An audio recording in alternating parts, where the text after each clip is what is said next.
Bueno, ya estamos grabando entonces la clase. Las instrucciones son bajar este ejercicio que tiene que ver con la aplicación de modelos no lineales. Y vamos a suponer que tenemos estas variables. Esto sería algo así como el PIB. Acá tendríamos el trabajo, acá tendríamos el capital, todo medido en billones de dólares. ¿Y qué nos piden? Primero, encontrar e interpretar los parámetros de la función Cobb-Douglas. Se acordarán de la función Cobb-Douglas probablemente en microeconomía, lo pudieron haber visto, o en macroeconomía, cuando veían los modelos de crecimiento, ¿no es cierto?, de Solow. Ahí se trabajan estas funciones Cobb-Douglas que se caracterizan por tener rendimiento decreciente al factor. Y tenemos esa función matemática. Y luego, bueno, vamos a buscar los parámetros, como lo hacemos siempre, pero vamos a hacer esta función que es distinta a la que veníamos haciendo, ¿no? Esta obviamente no es lineal. Y luego vamos a restringir, pues el proceso se llama restringir los parámetros, porque nosotros queremos que los parámetros beta 1 y beta 2 tengan rendimientos constantes a escala, ¿ya? Vale decir que sea una función de grado 1. ¿Ya? Igual le dejé la fecha de entrega bastante alejada para que tengan tiempo de rehacerlo. ¿Ya? La idea es que, digamos, lo que va a explicar ahora lo puedan hacer de manera mucho más ordenada y lo puedan repasar y luego enviarlo.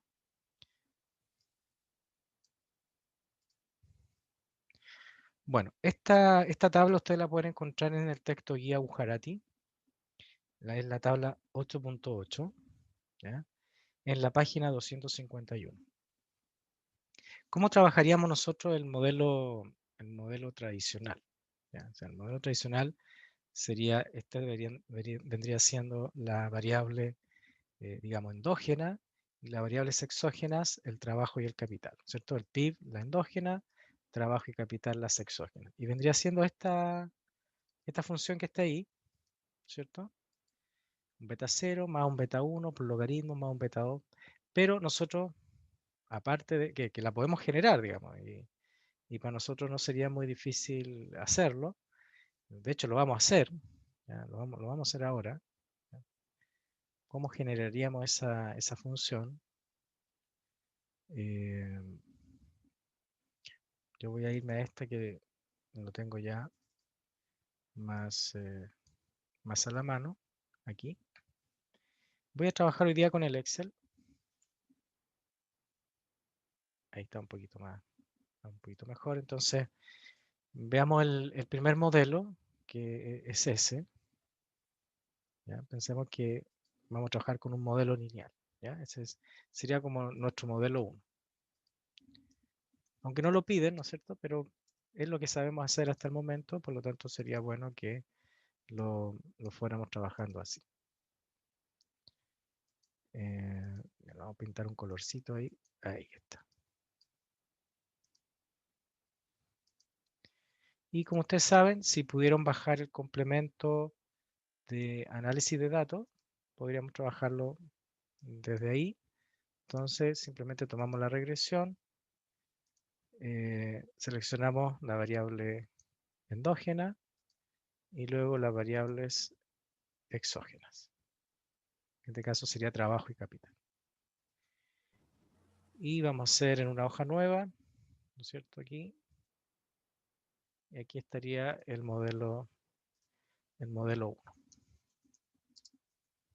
¿Okay? Vamos a agrandar esto un poquito para que echemos una miradita y vemos de qué se trata. Bueno, nosotros ya revisamos este tipo digamos, de output.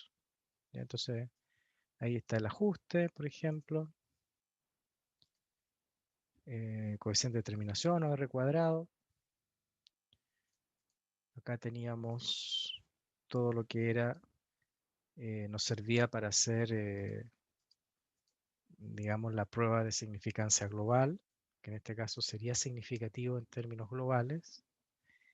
Y por acá tendríamos los parámetros, ¿ya? Y de acuerdo al estadístico de acuerdo al estadístico T, ¿no es cierto? Todos los parámetros serían significativos. ¿Ya?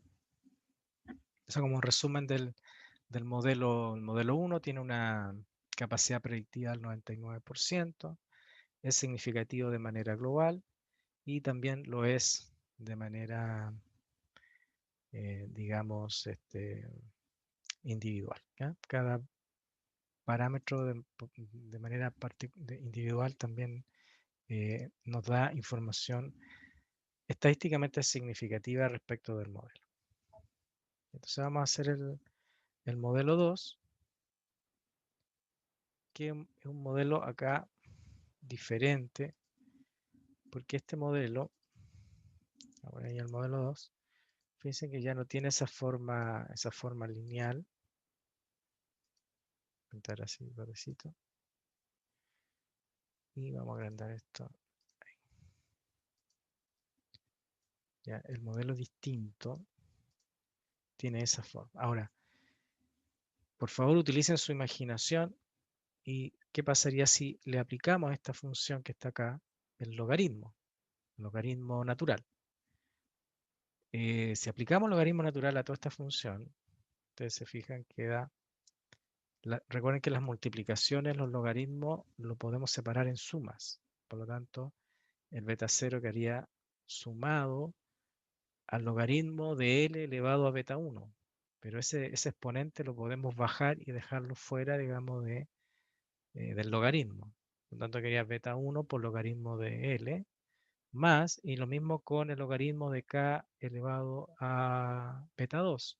Bajamos el beta 2 y ahí está el logaritmo natural de K. Por lo tanto, ese modelo que tenemos acá es análogo o es lo mismo que tener un modelo. ¿Se recuerdan cómo se llamaban estos modelos? Se llamaban log. ¿Ya? Pero como podemos ver acá, el logaritmo es la variable endógena y también el logaritmo en las variables exógenas. ¿Ya? Por lo tanto, acá tenemos una tarea que hacer, que sería en este caso realizar 14. Está muy grande. Ahí sí. Tendríamos que hacer la transformación de cada uno de los parámetros para poder hacer ese modelo. ¿Ya? Vamos a insertar acá 3 variables para poderlas transformar. Entonces aquí tendríamos el logaritmo natural del PIB, el logaritmo natural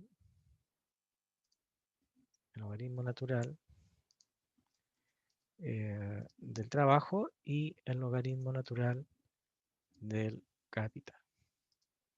¿Ya? Entonces tendríamos esta situación de acá.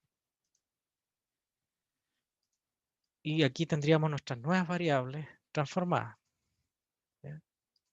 Entonces yo les voy a dar unos momentos para que hagan la transformación y luego, tal cual como lo hicimos con el modelo 1, hagan el output de ese modelo para que tengamos algo así como este, pero claro, este responde a esa situación. Este sería el modelo 1. Vamos a poner ahí, sería el modelo 1. Y nos faltaría entonces acá la interpretación del modelo 2. ¿Ya? Así que le voy a dar unos minutitos porque yo sé que algunos a lo mejor lo quieren hacer y quieren probar de hacerlo por ustedes mismos, así que le voy a dar 5 minutitos para que lo puedan generar. ¿Ya?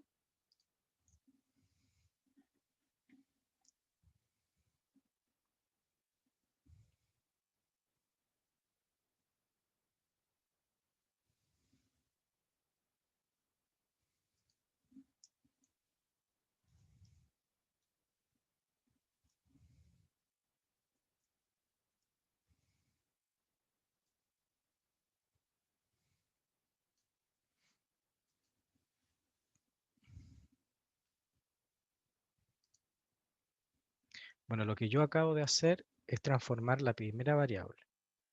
Muy sencillo, pues en Excel simplemente calculamos logaritmo natural en este caso del PIB. ¿Ya? Y así tenemos todo ya las variables transformadas. Recuerden, cuando hacemos esa transformación, estos números que están acá se interpretan, perdón, como la tasa de cambio del PIB. Ya, si acá está el PIB en valores absolutos, acá lo que tenemos en realidad es la tasa de crecimiento del PIB, que es un valor económico que siempre trabajamos con él, así que no hay problema con eso. Profe, ¿cómo sacó logaritmo de Q? Con la función ln.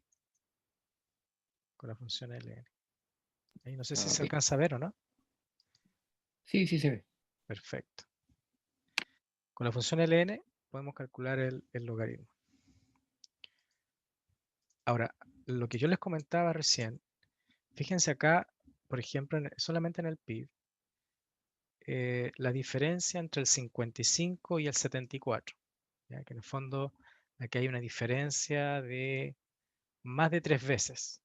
¿Ya? O sea, hay una gran dispersión en los datos, por así decirlo. Y dispersión en los datos implica que la variabilidad, vamos a tener problemas con la homogeneidad, perdón, o variabilidad de los datos. Y eso puede atentar, podría atentar, pero no estoy seguro porque no tenemos que hacer una prueba estadística para eso, pero podría atentar con temas de heteroscedasticicidad. ¿Ya? O sea, que no se cumpla este supuesto de varianza constante. Pero cuando lo transforma a logaritmo, fíjense que la distancia es de 11 a 12.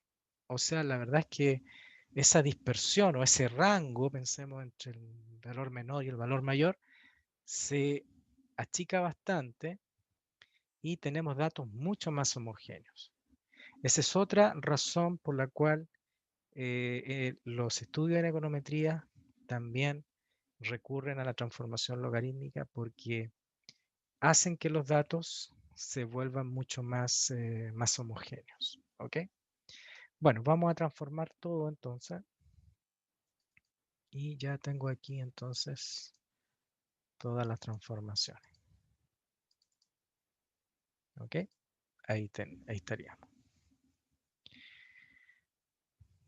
Entonces este sería la tasa de cambio del PIB. Esta sería la tasa de cambio en el trabajo. Y ese la tasa de cambio en el capital. O sea, sería la variación del capital dividido por el capital, la variación de L dividido en L, la variación de Q dividido en Q. ¿Y cómo obtenemos ese modelo? Bueno, ese modelo es este mismo, o sea, es como que este fuera la variable I, este fuera la variable X1 y la variable X2. Nada más.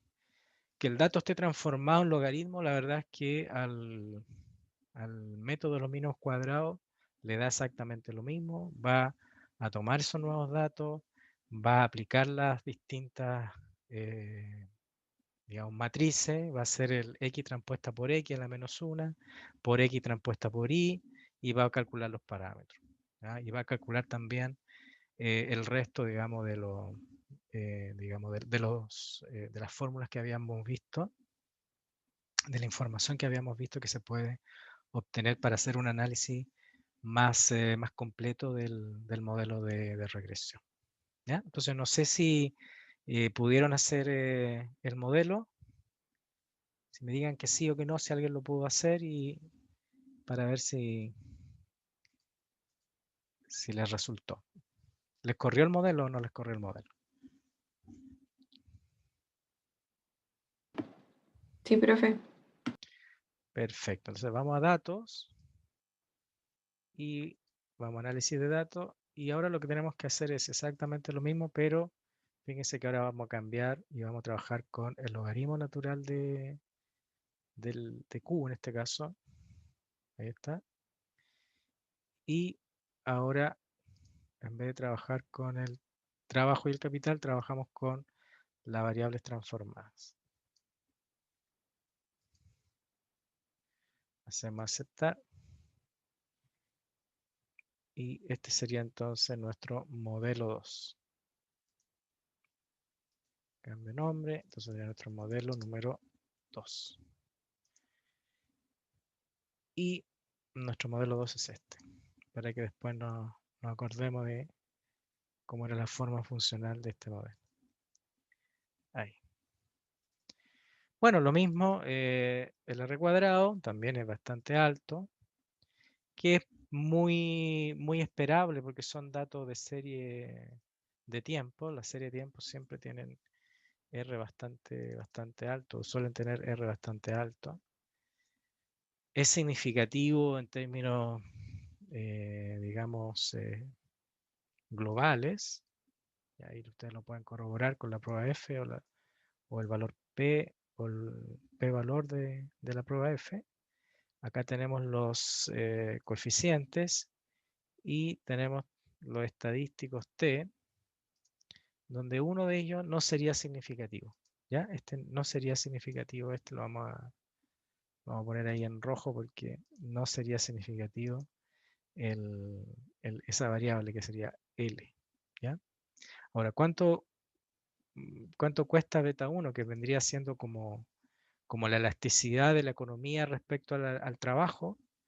El beta 1 sería, en este caso, 0,33 y el beta 2 sería 0,84. Ahora, ¿eso está bien? Está bien.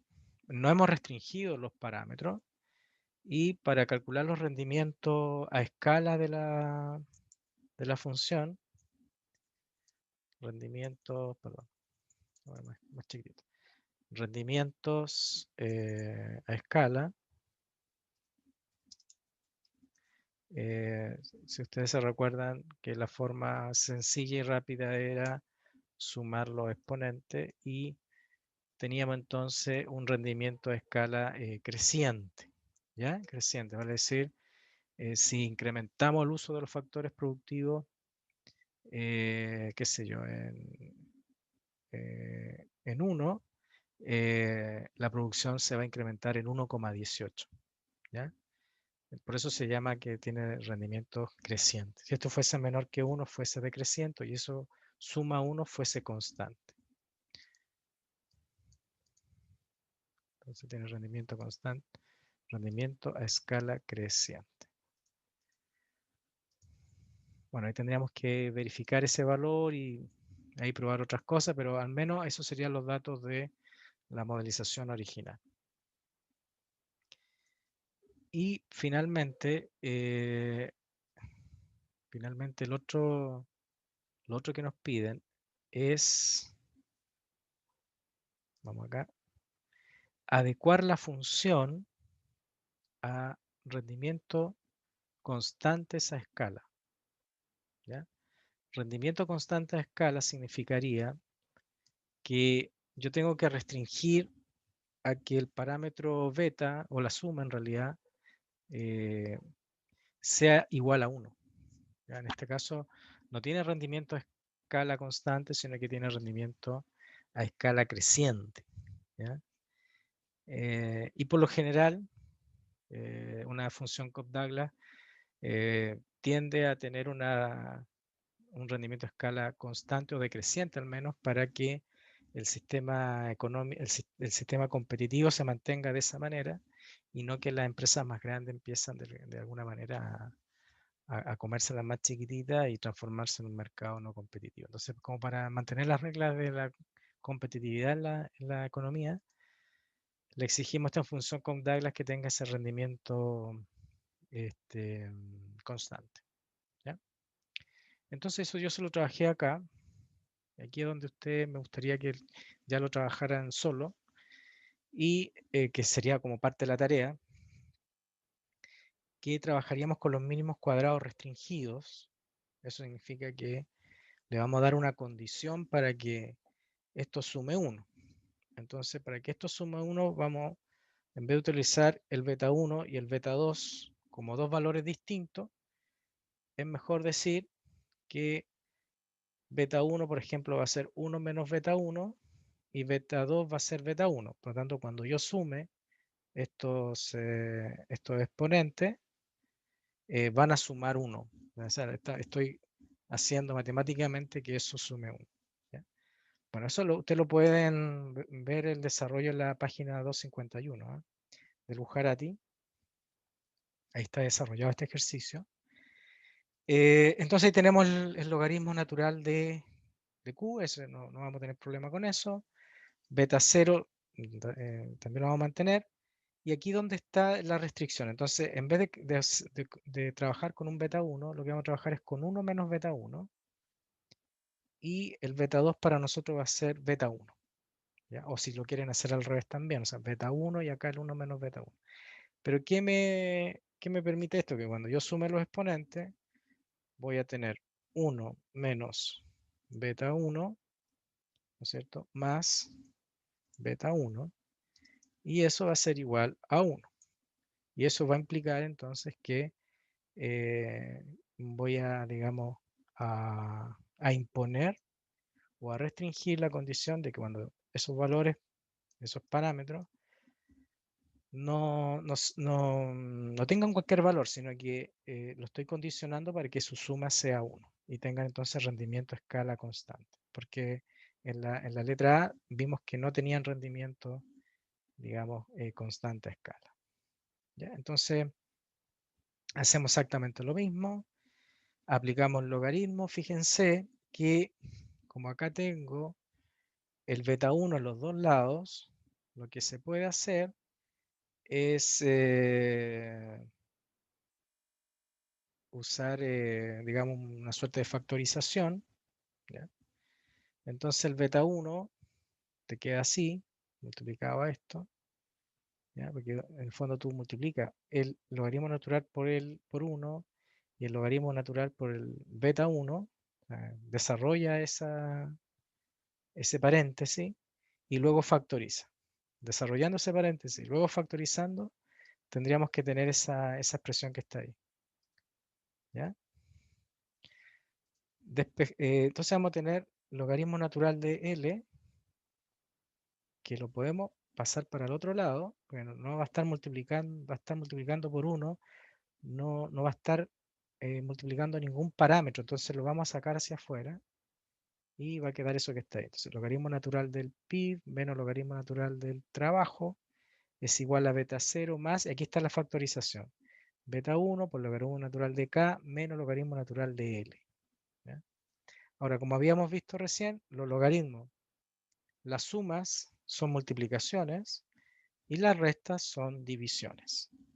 Entonces, como acá tengo una resta, esto lo podría trabajar así. Logaritmo natural del capital partido en L. ¿Ya?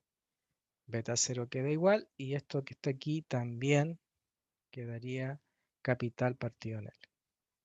Entonces, en el fondo uno dice, el logaritmo natural del producto por trabajador o per cápita, si usted dice o hace el supuesto, como lo hace el modelo de Solon, de que L es igual a la población,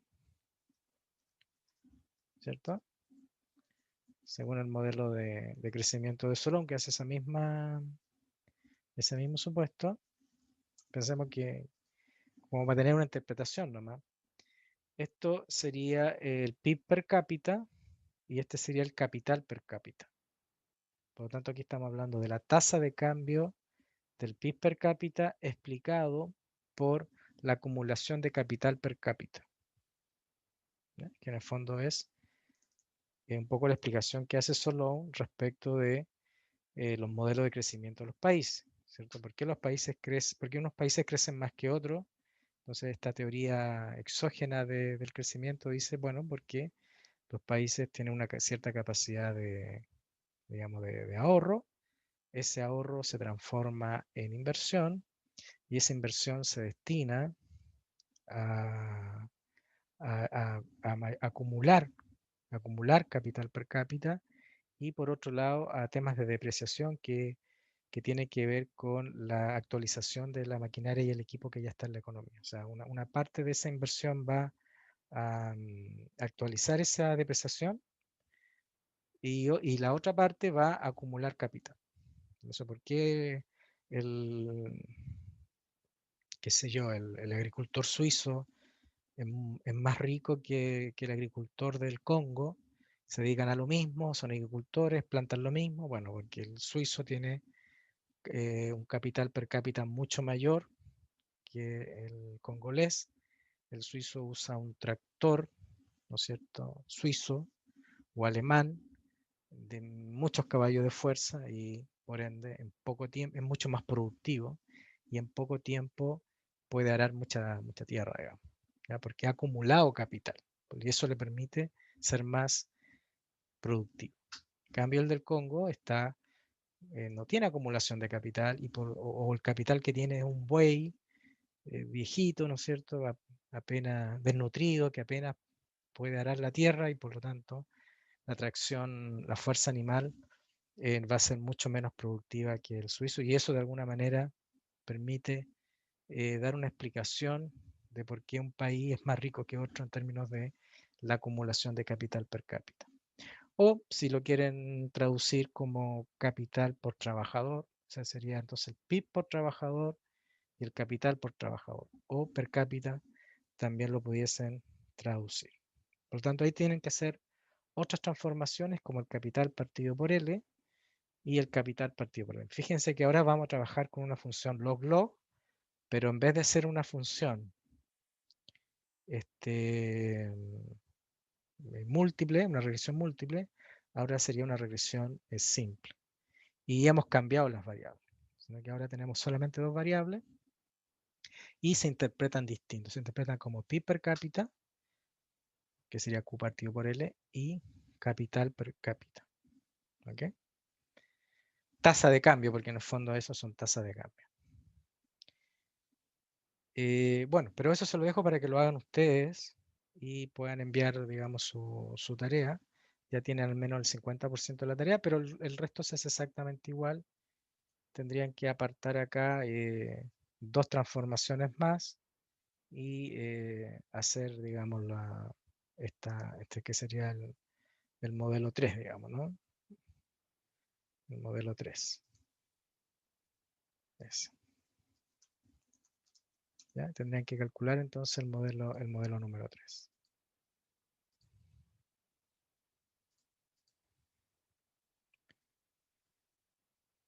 ¿Cuál modelo vamos a elegir?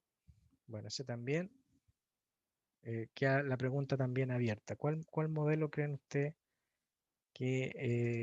con cuál modelo se quedaría usted? ¿Ya? ¿Con cuál modelo se quedaría usted? Es una pregunta ahí que lo puedan contestar en la misma guía, aunque no está en la guía, pero se la agrego ahora, ¿sí? A manera, digamos, de discusión para que no sea solamente cálculo.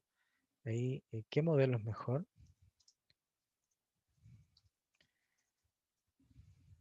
¿Ya? ¿Tiene la info suficiente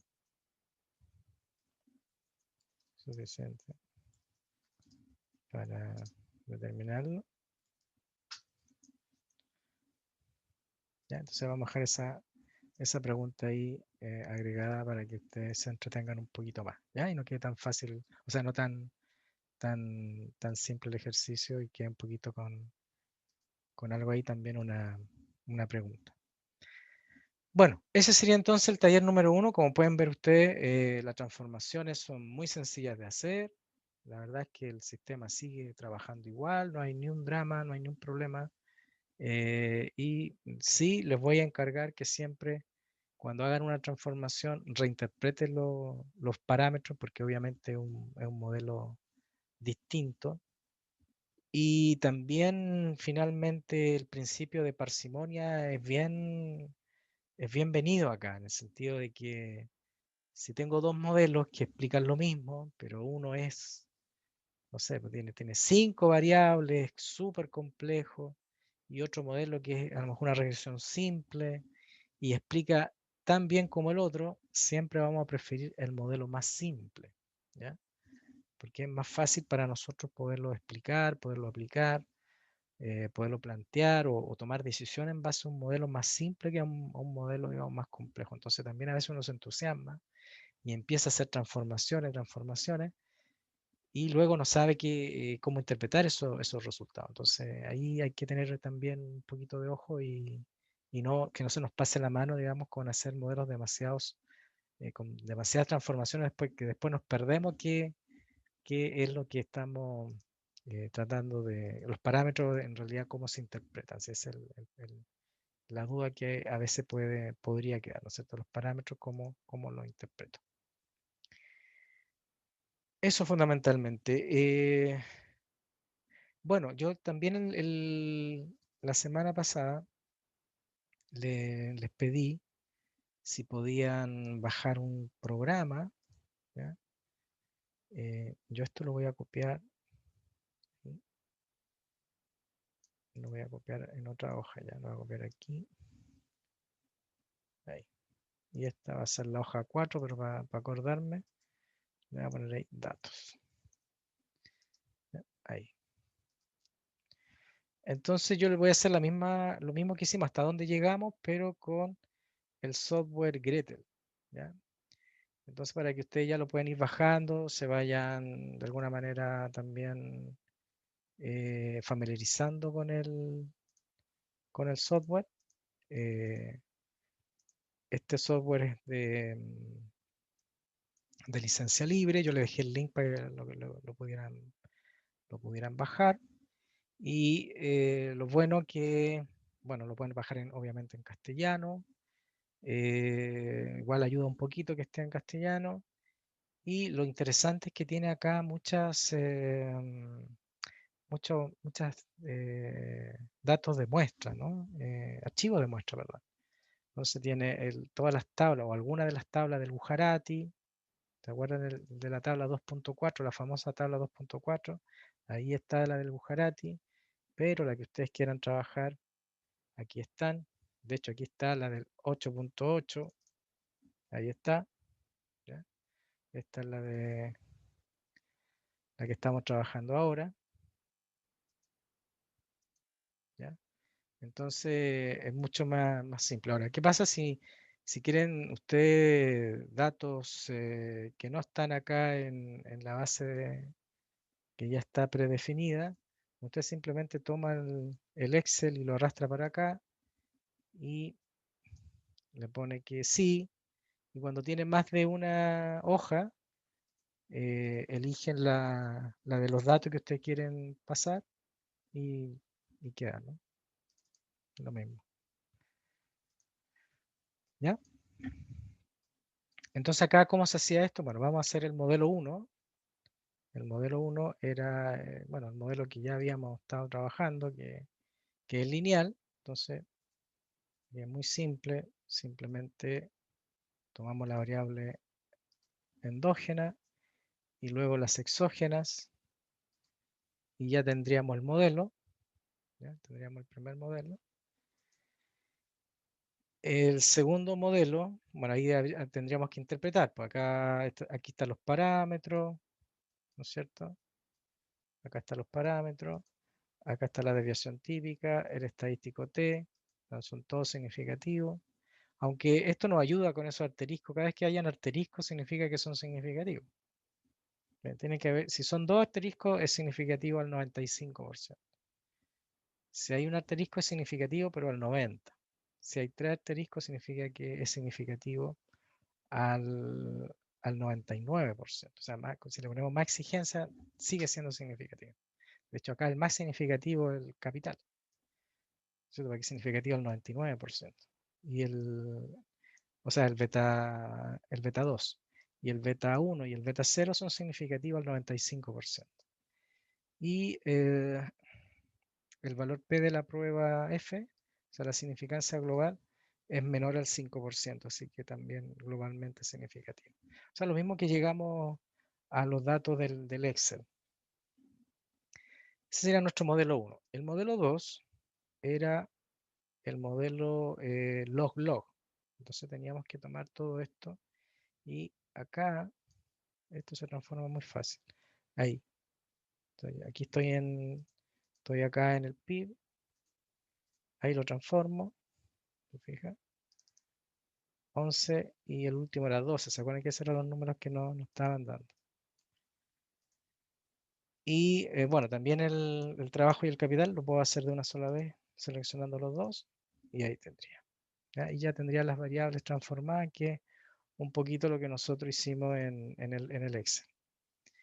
Y hacemos lo mismo, vamos a modelos. Bueno, acá hay un montón de modelos para poder calcular parámetros, para que vean que no el de los mínimos cuadrados es uno de ellos, pero hay otros tantos modelos que podemos utilizar. Pero estamos trabajando con este.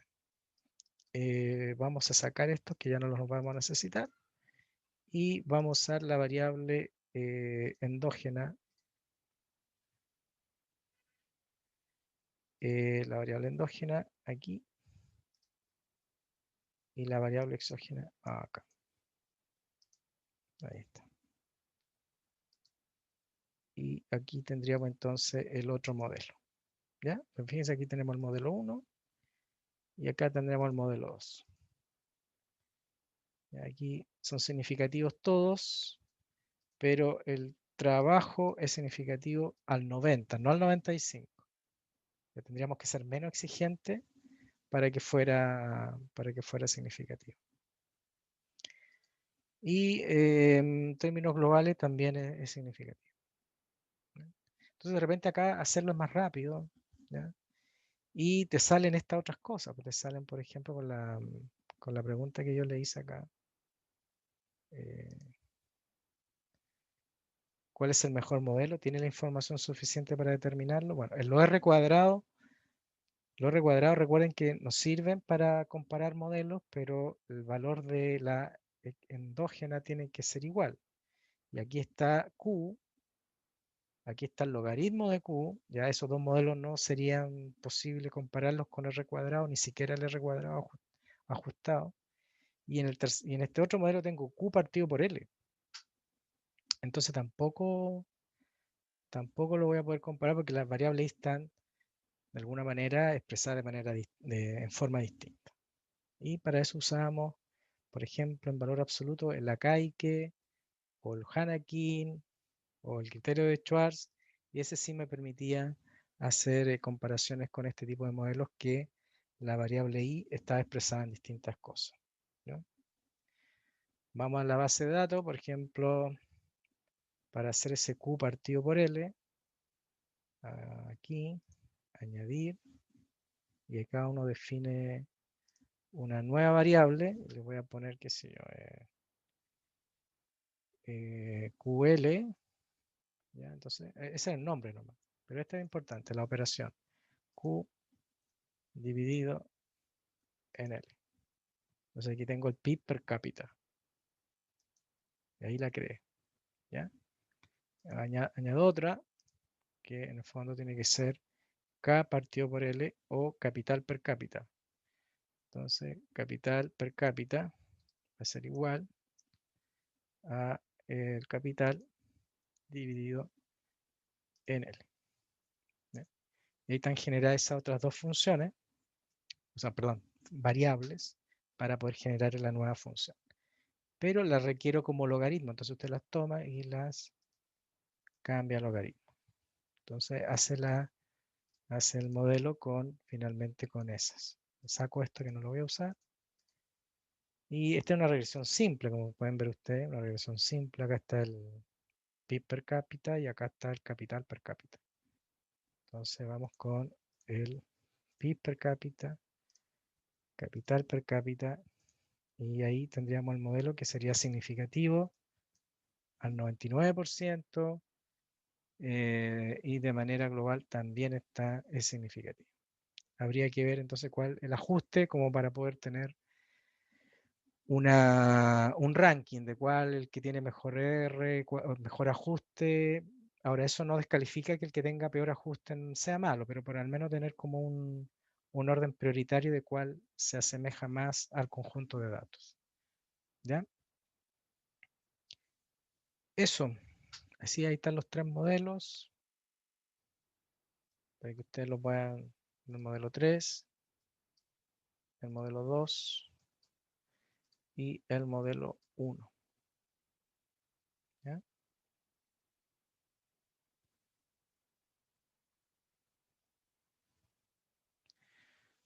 Bueno, eso sería entonces en esta primera parte de la clase.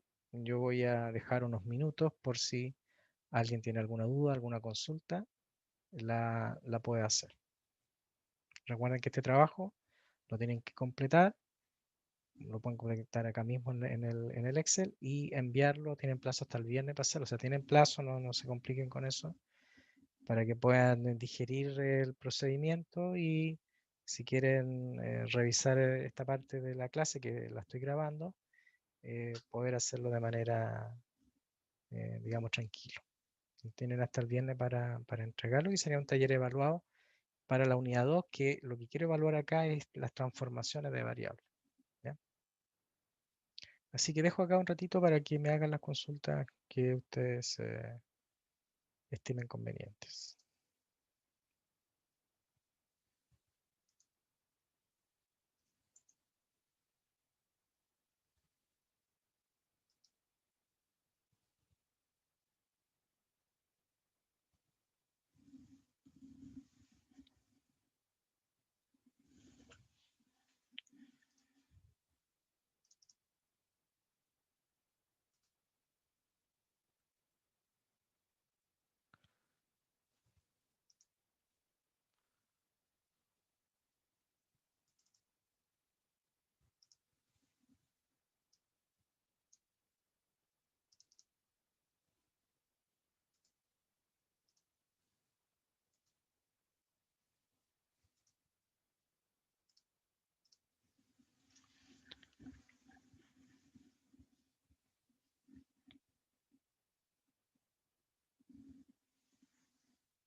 Estos modelos se llaman modelos con variables dummy o variables que representan distintas categorías. Como les comentaba al inicio, se refiere a información cualitativa de las variables exógenas, pero la variable endógena siempre tiene que ser cuantitativa, ¿ya? No binaria. Si ese fuese el caso, si tuviésemos un modelo donde la variable endógena o variable i es cualitativa, entonces tendríamos que usar otros métodos, ¿ya? U otro método de regresión logística, modelos Probit o Logit, para poder trabajar esa situación, ¿ya? Eso significa que son modelos que no trabajan con el mínimo cuadrado ordinario. Para seguir trabajando con el modelo de los mínimos cuadrados ordinarios, puedo admitir variables dummy, pero en las exógenas, vale decir, en las X. ¿Ok? Ya, entonces, estas variables cualitativas, bueno, vamos a ver de qué se trata en una primera instancia. Luego vamos a ver distintos modelos que incorporan este tipo de variables dummy. Vamos a ver los modelos ANOVA. Un breve ejemplo de un modelo ANOVA que son muy sencillitos y que en el fondo nos permiten hacer un símil del análisis de varianza que se hace para probar, ¿no es cierto?, dos o más grupos en términos de su varianza. Y luego vamos a ver modelos que se llaman ANCOVA, que en el fondo es una combinación de las variables exógenas. Combinamos tanto información cuantitativa como cualitativa. En el modelo ANOVA solamente va información cualitativa, ¿ya? Y dentro de los modelos ANCOVA vamos a ver tres aplicaciones, que es medir si es que hay un cambio en el intercepto en los datos, pensando que tenemos más de un grupo, si es que hay un cambio en la pendiente o si hay un cambio en ambas cosas. Y ahí caemos entonces en el punto 3.3, donde vamos a hablar de regresiones coincidentes, paralelas, concurrentes o disímbolas. Bueno, vamos a comenzar entonces explicando brevemente el tema de las variables cualitativas, ¿ya? Que es posible de agregar a la variable, al modelo, información cualitativa. Pensemos que el precio de una de una vivienda no está tan relacionado o no tiene nada que ver con los metros cuadrados, sino que tiene que ver con el lugar donde está construida. ¿Ya? O sea, independiente de los metros cuadrados, siempre va a ser más cara una vivienda o una casa que esté, pensemos, en San Joaquín que en otro lugar de la Serena, ¿no es cierto? Entonces, ¿por qué? Porque ese lugar a lo mejor tiene más plusvalía, ¿no es cierto? Tiene más mejores conexiones, tiene acceso a colegios, a servicios, etcétera. Y eso hace que finalmente redunde en el precio más allá de los metros cuadrados que tenga esa vivienda.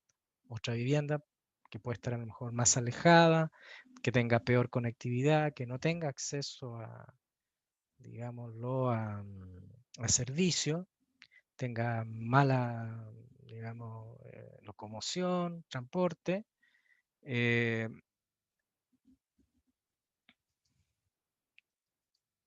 generaría entonces un menor precio a la vivienda independiente del tamaño de esta. Podría pasar, de hecho, en la vivienda pasa eso. ¿Cuántas veces hemos visto en muchos ejemplos en Santiago cuando se construyen las líneas de metro, que las casas que quedan que antes estaban alejadas de las líneas de metro y ahora están cerca de la línea de metro, generan ahí una plusvalía, ¿ya? Y aumenta el precio, digamos, ¿no? Porque están más conectadas al resto de la ciudad. Ahora, ¿cómo incorporamos entonces esas variables que son totalmente cualitativas, como es, por ejemplo, el lugar donde está ubicada la casa? Y la respuesta es a través de variables categóricas, ¿ya? Donde podríamos decir en la zona norte de la ciudad, en la zona sur, en la zona este, en la zona oeste o en la zona centro. ¿Ya? Y darle, digamos, esa sería como la información cualitativa, el lugar donde podríamos separar geográficamente distintos sectores y a esos sectores sí ordenarlos con, digamos, con información binaria. ¿Ya? Porque igual tiene que haber números, porque ustedes ven que el mínimo cuadrado ordinario lo que hace es multiplicar en la x transpuesta por x a la menos 1 multiplicada por la x transpuesta por y, y para eso necesito números. Entonces, ¿cómo genero los números? Bueno, fundamentalmente con valores 0 y 1. ¿Ya? Por ejemplo, yo puedo decir 0 para la zona urbana, 1 para la zona rural, o viceversa, 0 para la zona rural, 1 para la zona urbana. Y así estoy incorporando información cualitativa y lo traduzco entonces al lenguaje numérico que es el 0 y 1. Para distinguir de las variables X, que son las variables exógenas cuantitativas, vamos a usar la nomenclatura D, ¿ya? D como variable dummy, que va a ser una información de carácter cualitativo. Acá vamos a distinguir dos grandes tipos de modelos, ¿ya? Un modelo donde va a estar compuesta en las variables exógenas solo con variables dummy, ¿ya? Nada más, no hay variables cuantitativas, sino que solo variables dummy. Y en ese caso esos modelos se llaman modelos de análisis de varianza o modelos ANOVA. Y lo que logro con estos modelos es poder hacer comparaciones entre distintos grupos dentro de mi conjunto de datos y verificar si las diferencias entre unos y otros son estadísticamente significativos. Por ejemplo, en mi conjunto de datos puedo tener empresas grandes y pequeñas y quiero ver si efectivamente esa información es homogénea y puedo hacer un análisis de varianza para ver si esa diferencia en algún valor medido es estadísticamente significativo. O puedo tener un grupo con hombres y mujeres, puedo tener un grupo con profesionales universitarios y técnicos, o profesionales y sin profesión, o no sé, o nacionales y extranjeros, los grupos que usted quiera, digamos, evaluar para poder hacer ese análisis, digamos, de grupo. Los otros modelos, que se llaman los modelos ANCOVA, son modelos que van a ser así cuantitativos como lo que hemos visto hasta ahora, pero que se le va a agregar además una variable dummy. Entonces ese modelo es mucho más completo porque incorpora tanto información cuantitativa, o sea, el precio de la vivienda iría con los metros cuadrados y adicionalmente colocaríamos el lugar donde está construida la casa. Y trataríamos de ver si esas dos variables pueden explicar mejor el precio que solo el lugar o solo los metros cuadrados, ¿ya? Sino que hacer una regresión múltiple para ver si la combinación de esas dos variables dan una mejor explicación respecto de esta situación.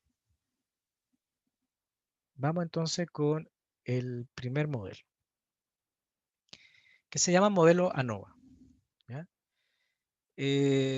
Como pueden ver ustedes, esta es una regresión simple. La variable i tiene que ser cuantitativa, ¿ya? Vamos a tener un beta 0, vamos a tener un beta 1 y en este caso particular solamente tenemos una dummy, ¿ya? ¿Por qué tenemos una dummy? Porque tenemos dos categorías, ¿ya?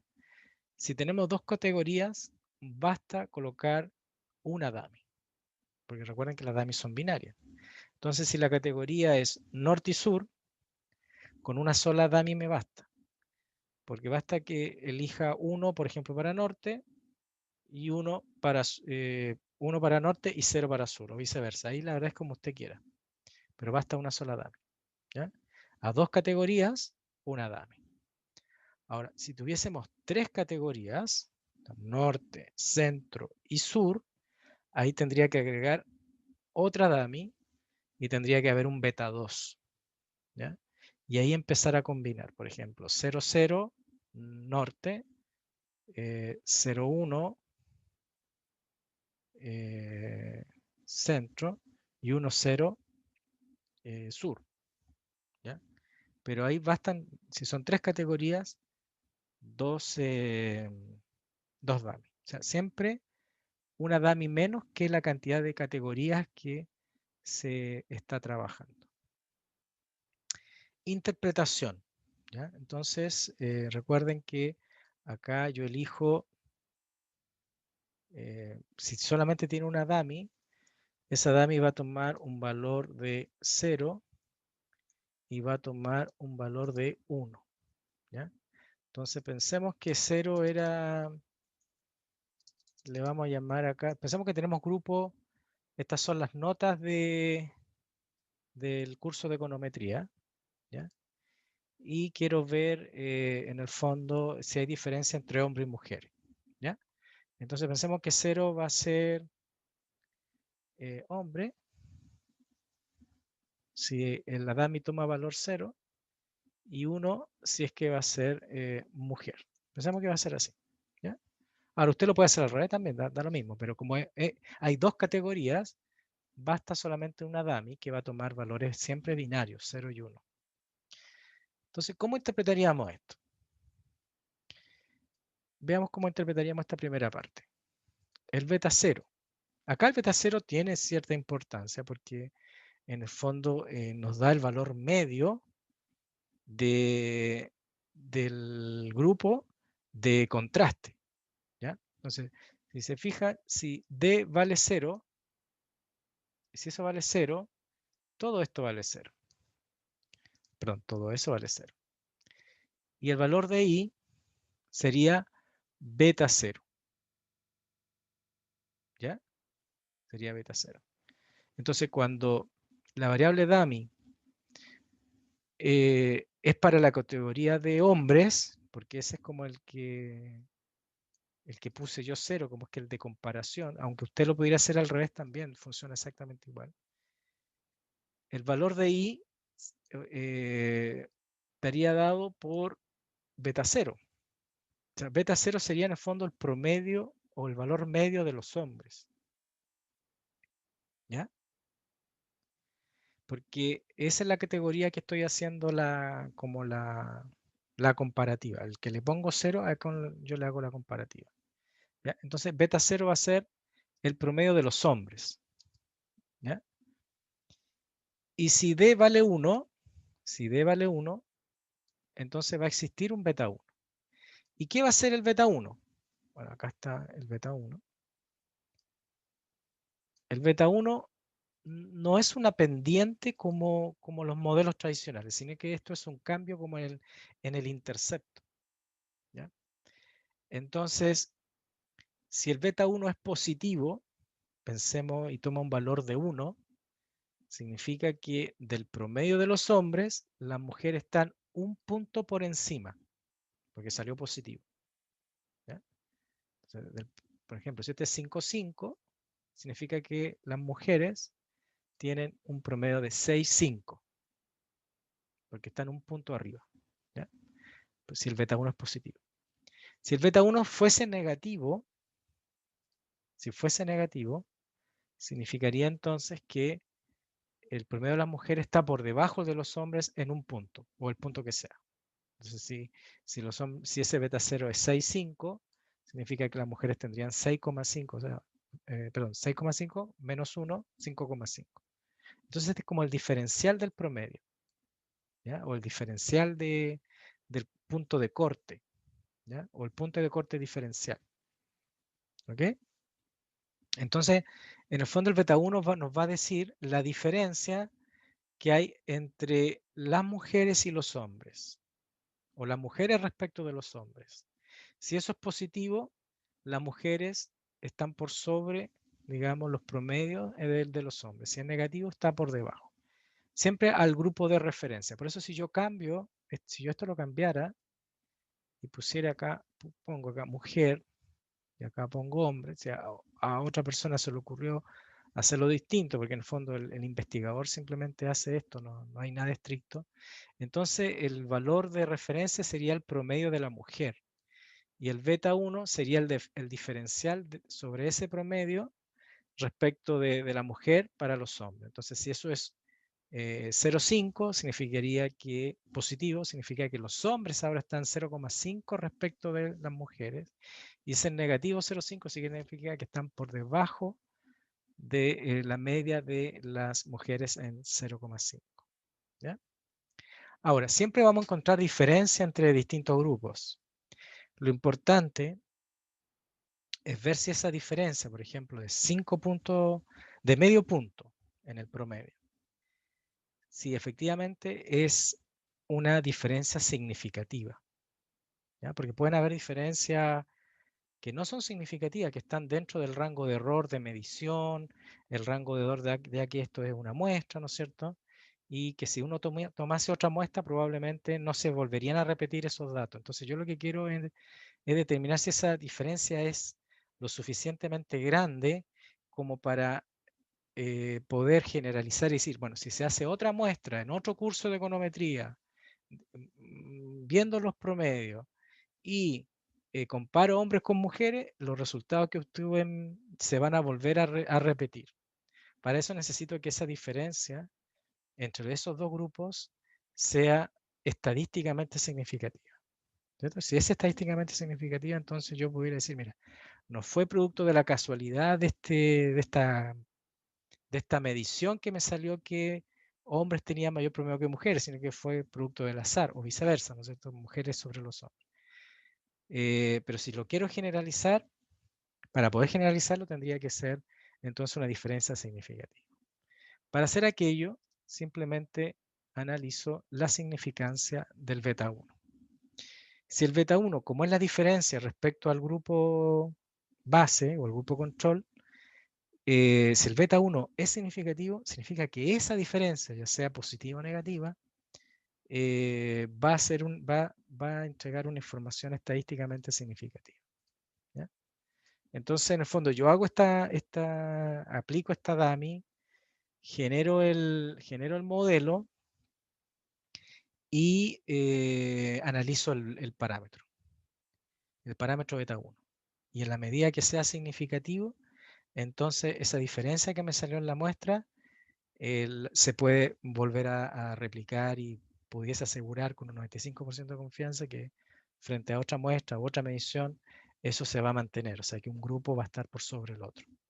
Si no es estadísticamente significativo, el parámetro significaría entonces que esa diferencia está dentro de un rango de error simplemente de medición y no es algo que yo pueda reafirmar en el futuro, o sea, no es algo que necesariamente va a pasar en otro grupo, o ni siquiera si vuelvo a tomar este grupo en otro momento, no necesariamente se va a volver a repetir esos resultados. ¿Ya? Por eso le llamamos modelo ANOVA, porque en el fondo lo que hacemos es lo mismo que hacíamos con las tablas ANOVA de medir, ¿no es cierto?, la diferencia en varianza de más de un grupo. Bueno, no sé si hay una duda en la explicación, si alguien quiere comentar algo.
Bueno, parece que, no sé si se escucha, ¿no es cierto? Si alguien me puede confirmar que se escuchó bien.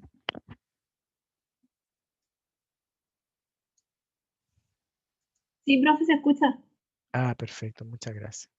Bueno, acá es importante la nota, dice, si el modelo tiene un punto común beta 0 y si la variable cualitativa tiene m categorías, solo hay que introducir m-1 variables de AMI. O sea, si son 2 categorías, se agrega solamente una DAMI. Si son 3 categorías, tendría que agregar 2 y así sucesivamente. ¿Ya? Siempre una menos. Vamos entonces a un ejemplo. Mira, acá tenemos el caso de unas viviendas. ¿Ya? Entonces las viviendas tienen un precio y tienen, algunas tienen piscina y otras no tienen piscina. Entonces a lo mejor, más que los metros cuadrados, más que un tema cuantitativo, a lo mejor el hecho de que cuenten o no con piscina es lo que hace que hayan diferencias de precio entre las distintas viviendas. Entonces voy a tomar esto, lo voy a llevar a mi Excel y la vamos a trabajar. ¿Ya? Voy aquí. Vamos a copiar acá. Ok. Entonces, la categoría es, son dos, que tiene piscina y que no tiene piscina, por lo tanto basta solamente agregar una sola variable dummy. Por lo tanto, nuestro modelo sería el que estábamos viendo anteriormente, ¿cierto? Esto que está acá. Lo voy a cerrar nomás porque... Ahí. Entonces, este sería nuestro modelo. ¿Ok? Y basta solamente una sola dummy. O sea, sería la única dummy del modelo. Y obviamente que la información cualitativa la transformo en binaria. Entonces yo elegí que 1 va a ser que tiene piscina y 0 que no tiene piscina. Eso significa inmediatamente que los valores que le puse 0 va a ser el valor que tome beta 0. O sea, cuando yo...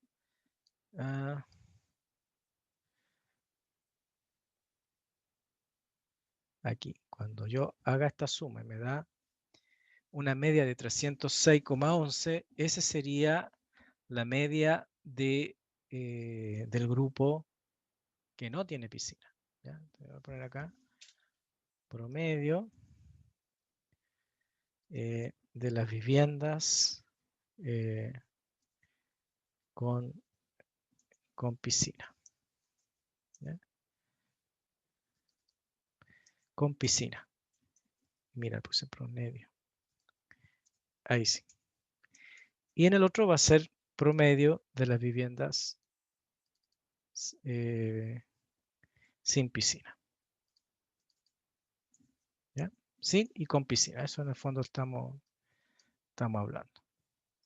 Entonces, antes de hacer la regresión, voy a hacer unos pequeños cálculos. Entonces, yo lo que voy a hacer acá es calcular el promedio o la media. Primero de los sin piscina. Entonces, los sin piscina serían todos estos precios que están acá. Los que yo les he puesto 0, que significa que va a ser mi valor de referencia. Ahí. Eso significa que el beta 0 va a ser 306,11, porque el 306 va a ser el precio promedio de las viviendas sin piscina. Veamos cuánto es el promedio de las ventas de las casas con piscina. Entonces, vamos a calcular exactamente lo mismo. Y serían estos que están acá. Bueno, es más alto. ¿Ya? Y el diferencial sería a favor de las que tienen piscina en relación a las que no tienen piscina. Por lo tanto, ese beta 1 sería positivo. Siempre en relación al, digamos, al grupo control, por así decirlo. ¿Ya?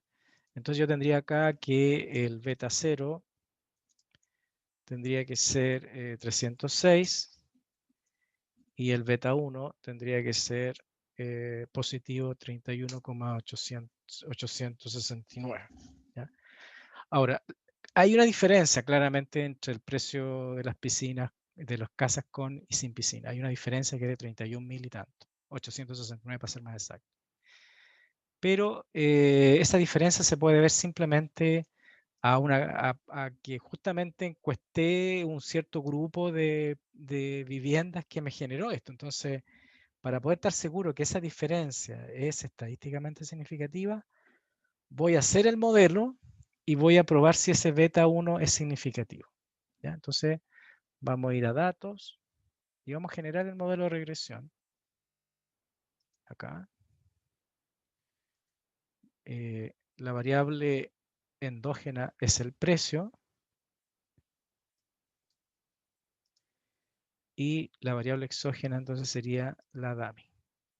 Obvio que no puedo usar esta si no, porque no es numérico, ¿cierto? Tengo que llevarlo a un valor, digamos, numérico. Entonces vamos a agrandar acá un poquito. Entonces partamos. Habíamos dicho que este era el valor de beta 0, que efectivamente es el valor de beta 0. Si ustedes se fijan, dijimos que el valor de beta 0 era ese valor, que era el promedio, en el fondo, de las casas que les puse 0 por acumulación, o sea, por decisión del investigador. A los que le puse 0 eran las que no tenían piscina. Por lo tanto, el beta 0 va a ser el promedio de ese grupo, del grupo de referencia. Ahí está, 306.111 sería la media de los precios de las viviendas sin piscina.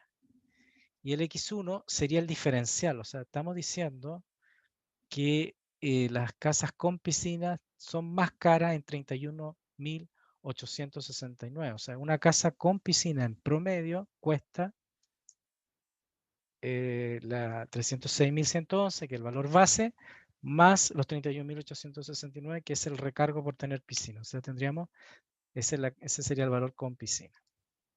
¿Qué es lo que tenemos ahí? ¿Te fijas? O sea, hemos llegado a los mismos resultados. Pero nosotros queremos saber si ese diferencial es estadísticamente significativo para poder reafirmar efectivamente que esta característica o esta categoría influye en el precio de la vivienda. ¿Ya? Y para eso tengo que mirar el estadístico T o la prueba P-valor, como ustedes quieran, y ahí nos damos cuenta que en la variable beta 1 es menor que 2, por lo tanto no es significativo, o el valor p-value es menor al 5%, tenemos 54%, lo que haría aceptar la hipótesis nula y por ende el parámetro no sería significativo.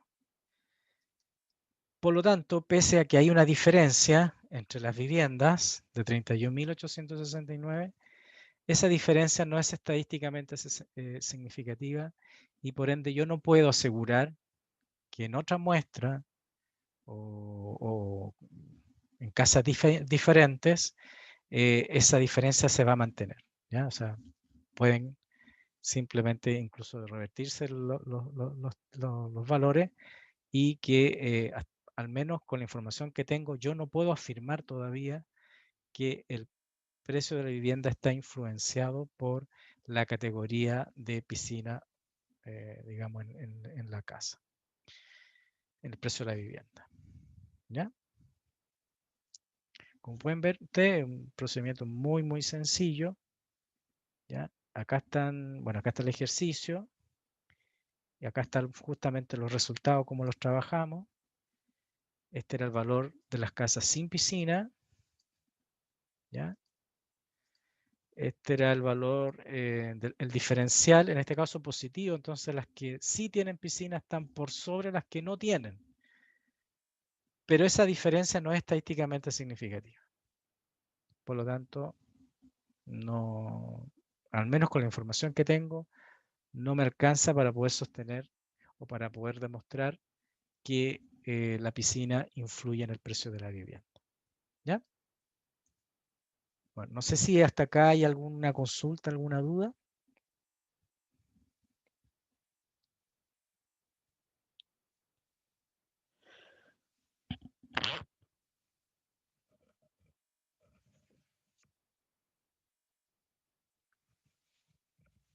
Vamos, anímense a preguntar a cualquier cosa que pueda quedar, digamos, en el tintero.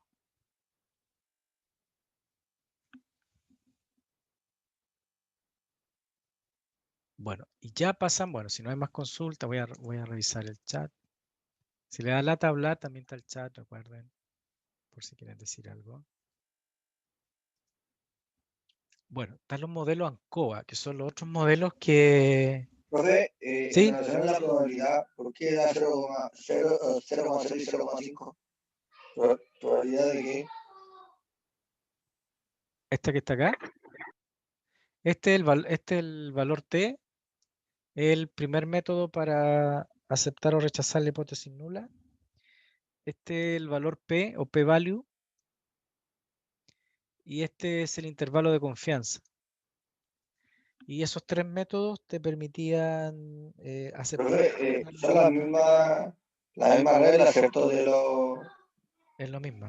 Exactamente. Esas reglas no van a cambiar. Esas son siempre las mismas. ¿Ya? Son siempre las mismas. Porque los parámetros se distribuyen normal. Como los parámetros se distribuyen normal, podemos interpretar en la T, el p-value o el intervalo de confianza. Eso no vamos a tener problema ahí. Mientras se cumpla que los parámetros se distribuyen normales. ¿Ya? Que es el supuesto que hemos estado haciendo, que ese vamos a suponer que es así, digamos. Ahora, en la unidad número 3, vamos a efectivamente a revisar si eso se cumple o no, pero eso ya es parte de la otra unidad. O de la otra temática de la unidad. No sé si le quedó claro. Este es el output del Excel, ¿eh? El mismo que, si usted fija, el mismo que tenemos acá. El mismo que habíamos hecho aquí. ¿Ya? Aquí está el estadístico T, aquí está el p-value y aquí está el intervalo de confianza. Yo lo único que hice fue tomar eso y pasarlo, copiarlo para allá. El error típico no era necesario, pero el resto de los valores sí. Ahí tiene los tres. Me faltó acá el superior. Ahí tiene las tres formas de poder aceptar o rechazar la hipótesis nula. ¿Ya? Recuerda que la hipótesis nula, que te decía, que el beta 1 es igual a 0. Y la hipótesis alternativa, obviamente que no nos jugamos con ningún número, simplemente decimos que es distinto a 0. ¿Ya? Había una forma de poner distinto, siempre me olvido cómo es el distinto. Ahí está, ahí la encontré.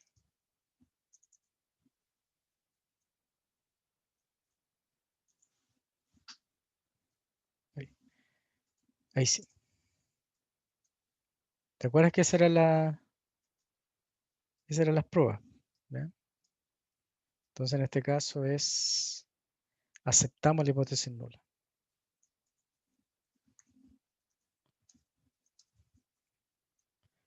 ¿Por qué aceptamos? Porque en el intervalo te puedes dar cuenta, po, el 0 está ahí en ese intervalo. El p-valor es mayor al 5% y el t es menor a 2 en valor absoluto. Por lo tanto, por todos lados vamos a aceptar la hipótesis nula. Y si el beta 1 vale 0, significa que el diferencial que está medido acá, ese diferencial que está multiplicado por la dummy, es 0. Si esto es 0, significa entonces que no habría diferencia entre ambos grupos de vivienda. Los otros modelos son más, probablemente le gusten más porque son un poquito más, más sofisticados, digamos, y que son una variante de la ANOVA porque mantienen las variables dummy, pero agregan variables cuantitativas. ¿Ya? Entonces tenemos los dos tipos de información. ¿Ya? Por ejemplo, este caso que está aquí. ¿Ya? Este caso que está acá. Entonces tenemos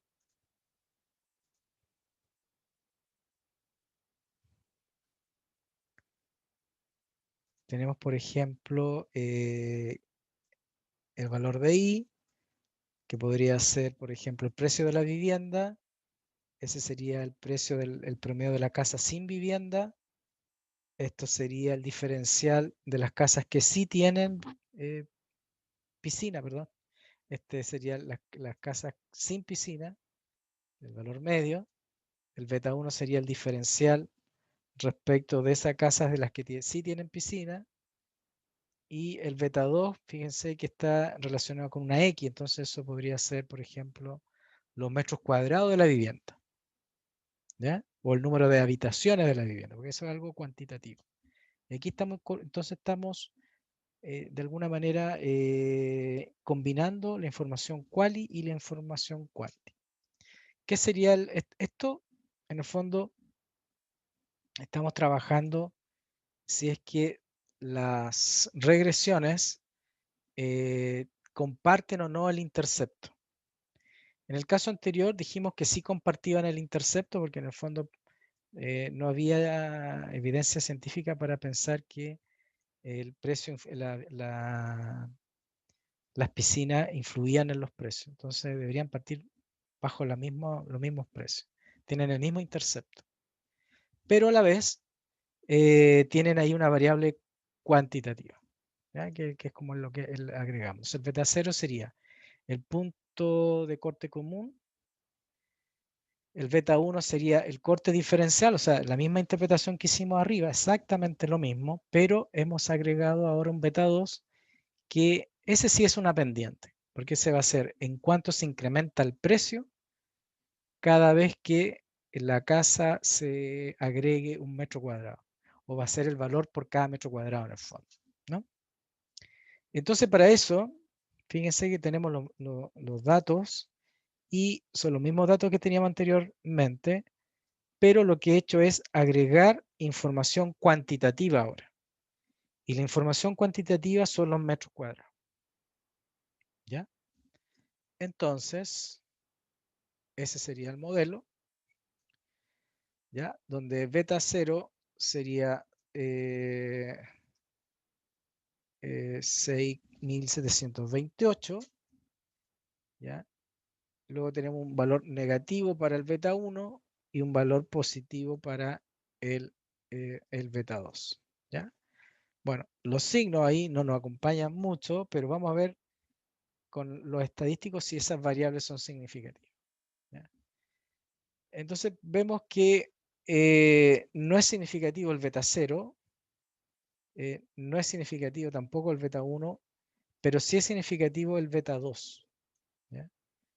Ahí sí es significativo. Entonces lo que he encontrado acá es que los metros, la piscina, en el fondo no influye en el precio de la vivienda porque no es significativo, ¿te fijas? No hay significancia ahí. Para que sea significativo tiene que ser mayor a 2 en valor absoluto. Pero sí es muy significativo, que aquí tienen 23, imagínense, muy grande el número. Sí es significativo para el caso de los metros cuadrados. ¿Ya? Entonces uno podría decir, mira, en realidad son los metros cuadrados los que explican el precio de la vivienda con los datos que tengo. No puedo, con la información que tengo disponible, asegurar que, que el hecho de tener la categoría piscina o sin piscina influyan en los precios de las viviendas. Recuerden que siempre uno, cuando hagan sus tesis o cuando hagan su trabajo de investigación, uno nunca es tan categórico, sino que siempre tiene que ser, o sea, no puedes decir tú, mira, las piscinas no para nada influyen en el precio de las viviendas y es solamente el metro cuadrado. Porque cuando uno es tan, de alguna manera, tan absolutista, genera problemas y probablemente no va a estar bien redactado el informe. Tú lo que en realidad, lo que en realidad hiciste es que en la muestra que tienes no encontraste evidencia estadísticamente válida para decir que la piscina influye en el precio de la vivienda. ¿Ya? Eso fue lo que hiciste. Por eso no tiene que ser así. No tengo la evidencia con la muestra, con la información disponible, no tengo la muestra para poder afirmar que la vivienda está influido su precio respecto a las piscinas. Eso es lo que uno dice. ¿Ya? Pero no generaliza inmediatamente. Y sí hemos encontrado evidencia de que los metros cuadrados influirían en los precios de la vivienda. ¿Ya? Entonces siempre en ese caso, como bien sujeto a la información que tú tienes disponible y lo que estás trabajando. Porque tú no has hecho 20.000 muestras, ni has hecho un censo, sino que lo que hiciste fue trabajar en base a un conjunto de información y que con ese conjunto de información tú estás infiriendo, ¿no es cierto?, el comportamiento de la generalidad. El otro caso serían medir cambios la pendiente. ¿Ya? Quizá el ejemplo que yo les pudiese decir son dos grupos de personas, una con formación universitaria y otro sin formación universitaria. Entonces, en lo que estamos viendo recién, cambio en el intercepto, es como medir, por ejemplo, si tienen cero experiencia, pensamos que lo queremos medir con la categoría con formación universitaria y sin formación universitaria, y la cuantitativa sería el número de años de estudio, o el número de años de experiencia, perdón, de experiencia en el trabajo. Entonces uno pudiese pensar, si los dos grupos no tienen experiencia, deberían partir con sueldos diferentes. El que tiene formación universitaria debería partir con un sueldo por sobre el que no tiene formación universitaria. Ambos sin experiencia. ¿Ya? En ese caso, habrían cambio en el intercepto. Si no es significativo el beta 1, significa entonces que parten del mismo sueldo. Partirían del mismo sueldo. Los dos grupos sin experiencia partirían del mismo sueldo.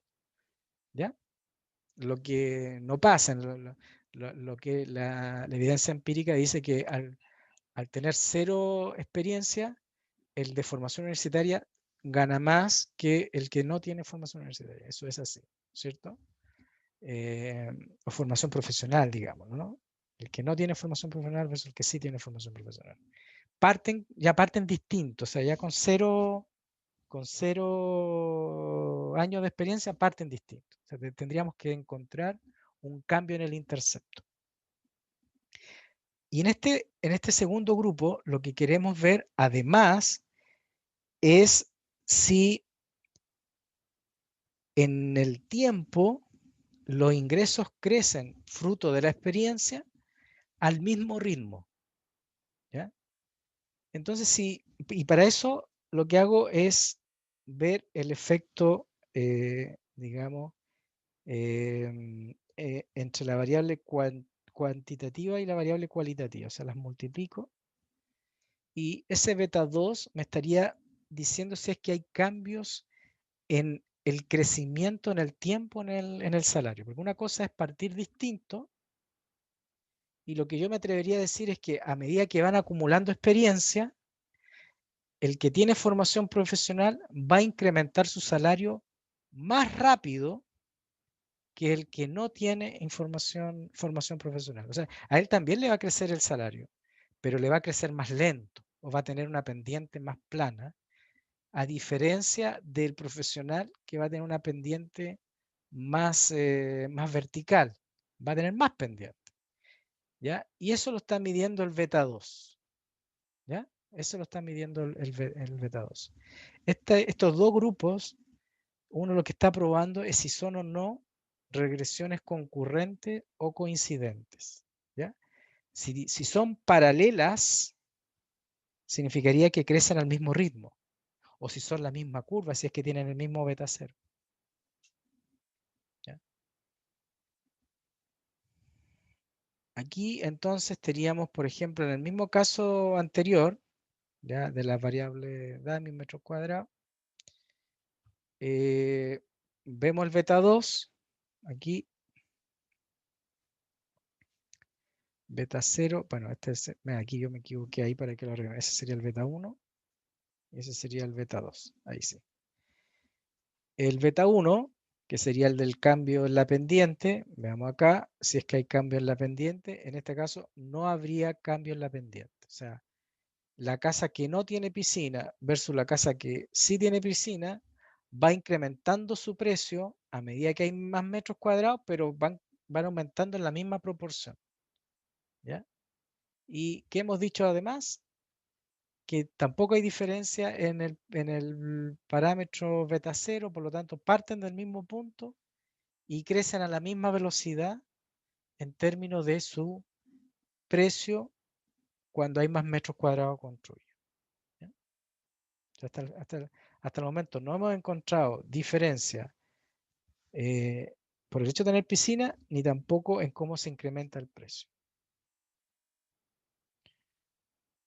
Y finalmente, si queremos probar todo de una misma vez, porque fíjense que esta regresión asume que tiene la misma pendiente, lo asume, y solamente mide el cambio en la pendiente. La anterior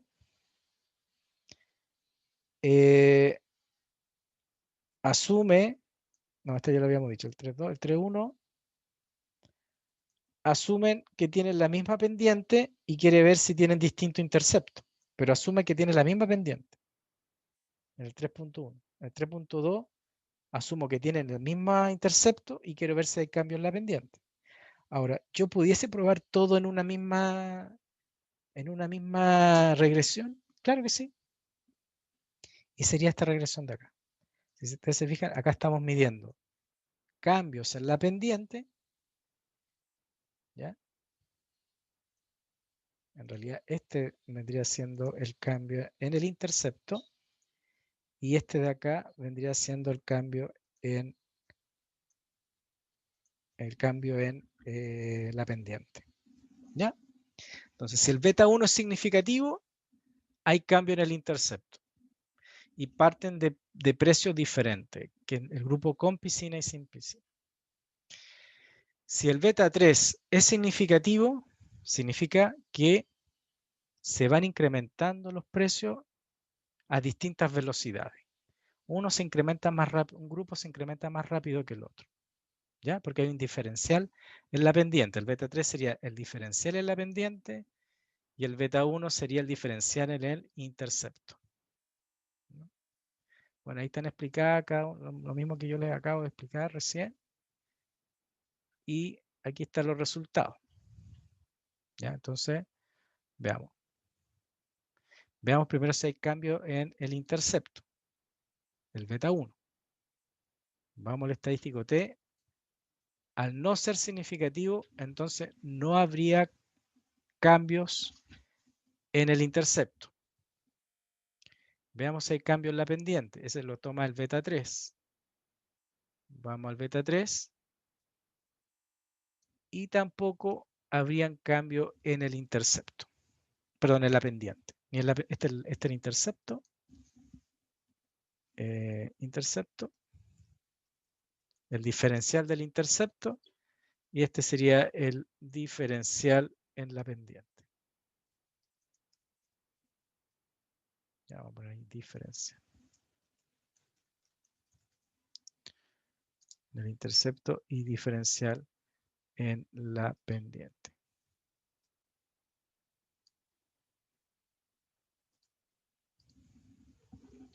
Entonces, como no son significativos, no hay diferencial ni al intercepto ni en la pendiente. Entonces, acá uno tendría que buscar cuál de las 4 opciones es. Y ahí yo le pregunto al Brian, a ver, Brian, ¿cuál de las 4 alternativas crees que tú es? No haga caso, digamos, de las variables, porque ahí va a estar en realidad el precio y aquí los metros cuadrados.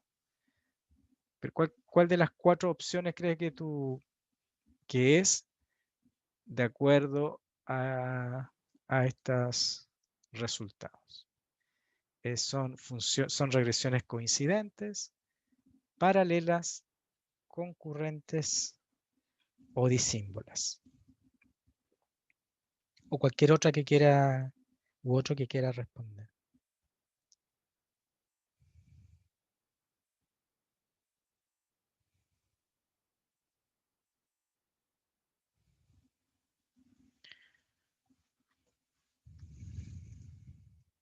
Aquí alguien me respondió.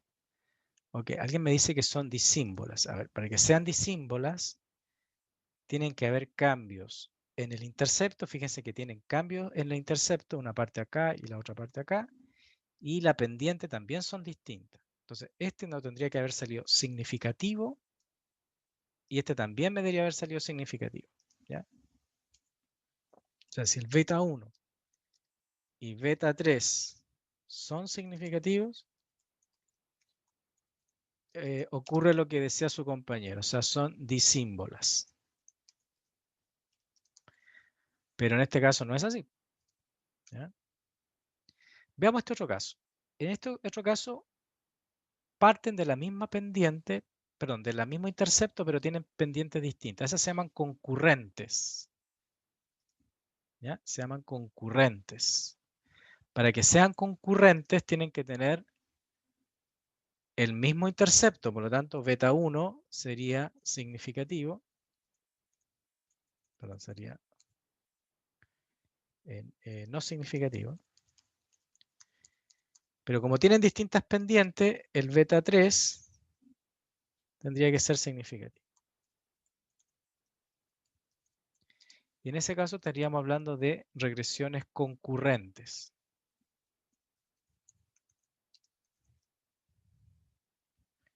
¿Ya? ¿Ok?